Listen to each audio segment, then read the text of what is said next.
بسم اللہ الرحمن الرحیم.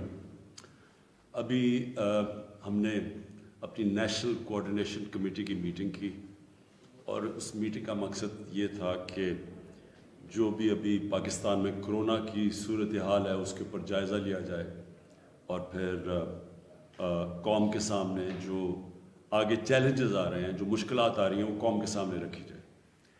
دیکھیں، جو ابھی تک صورتحال ہے وہ اگر ہم نے بحیثیت قوم سب نے مل کے اس کی احتیاط نہ کی اور ابھی سے پریکاشنز نہ لیے تو جس طرح نظر آ رہا ہے کہ ہسپتالوں کے اندر جو کرونا کے مریض ہیں وہ بڑھتے جائیں گے اور ایک ایسا وقت آ جائے گا کہ ہسپتالوں میں جگہ نہیں ہوگی.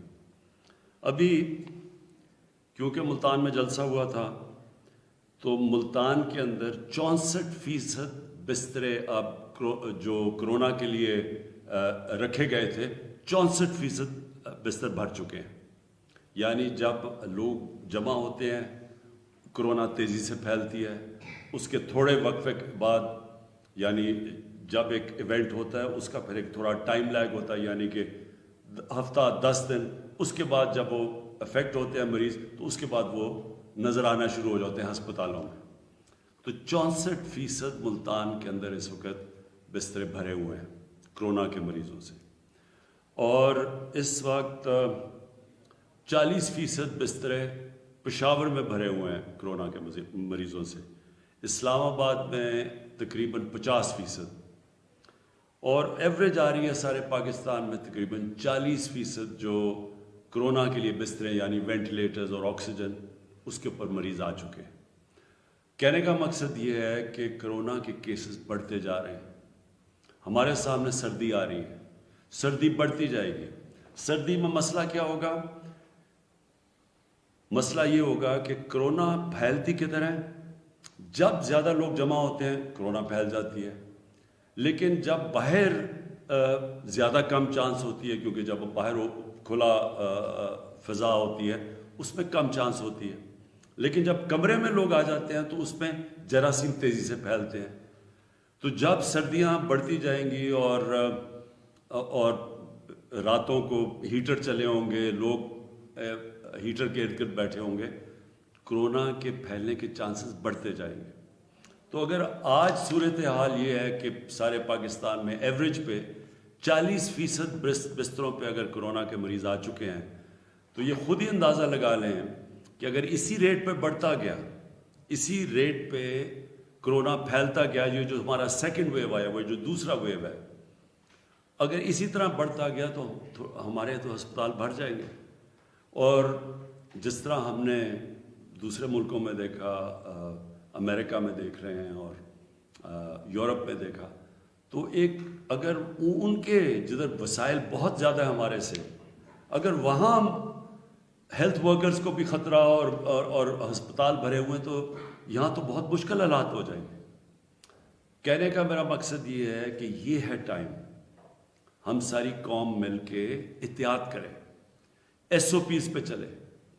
ایس او پیز کا مطلب یہ کہ سب سے بڑا ایس او پی یہ ہے کہ یہ منہ کے اوپر جو آپ کور کرتے ہیں تو بہت کم چانس ہو جاتی ہے جراثیم پھیلنے کی، اس سے کرونا پھیلنے کے چانسز کم ہو جاتے ہیں. اگر آپ نے لوگ ارد گرد بھی آپ کے ہیں اور اگر آپ نے ماسک پہنا ہوا ہے تو چانسز کم ہو جاتے ہیں. تو سب سے پہلا تو یہ ایس او پی ہے.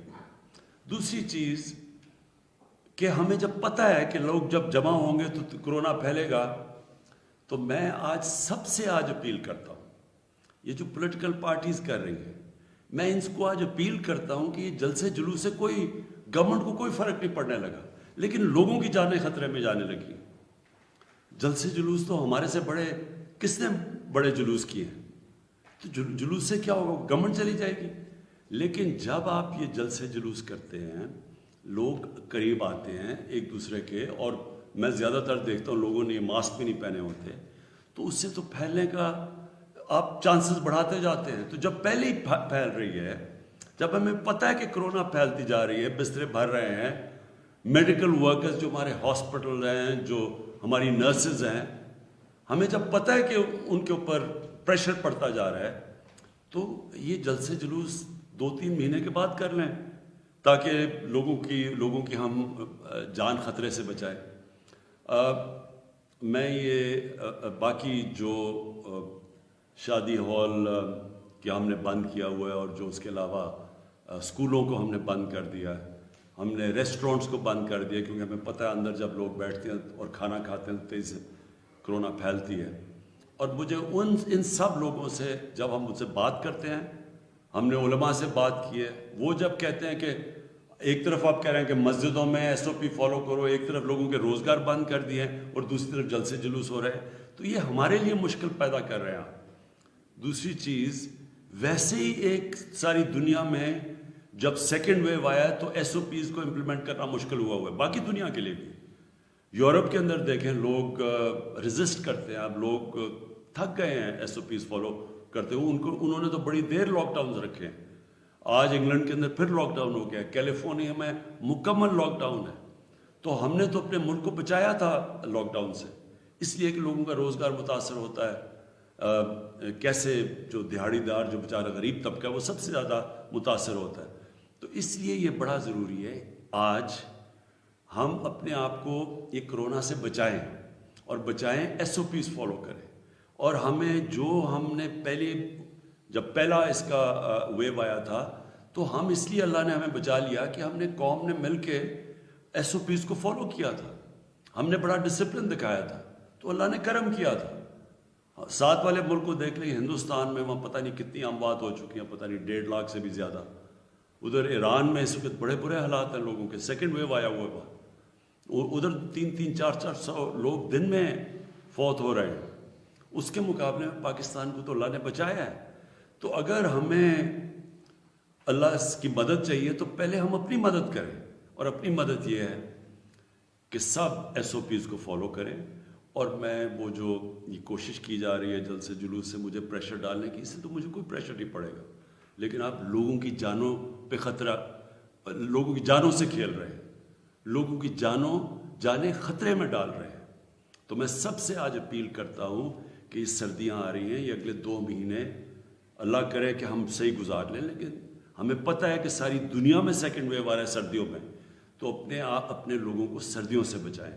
اس سے ہمارے ہیلتھ ورکرز متاثر ہوں گے, ڈاکٹرز, نرسز, ہمارے ہاسپٹلس پہ پریشر پڑے گا, ہمارے بوڑھے لوگوں کے جن کو خاص طور پہ کرونا کی وجہ سے جن کی جانوں کو خطرہ ہوتا ہے ان پہ پریشر پڑے گا, جن کو کوئی بیماریاں ہیں ان کے اوپر پریشر پڑے گا کرونا کی وجہ سے. اور ان سب کے لیے میں آج اپنی قوم کو اپیل کر رہا ہوں کہ احتیاط کریں اور SOPs کو فالو کریں. شکریہ.